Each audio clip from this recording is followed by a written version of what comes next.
வெற்றியைப் போலவே ஒரு தோல்வியும் நல்லதடி. வேப்பம் பூவிலும் சிறு தேன் துளி உள்ளதடி.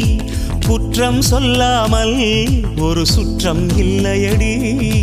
இளையும் புன்னகையால் நீ இருட்டுக்கு வெள்ளையடி.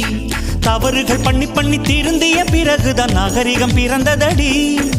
தவறுகள் குற்றமல்ல, சரிவுகள் வீழ்ச்சியல்ல, பாடம்படி பவள கொடி.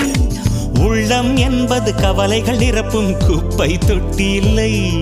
உள்ளம் என்பது பூந்தொட்டியானால் நாளை துன்பமில்லை. புயல் மையம் கொண்டால் மழை மண்ணில் உண்டு. எந்த தீமைக்குள்ளும் சிறு நன்மை உண்டு. ஓ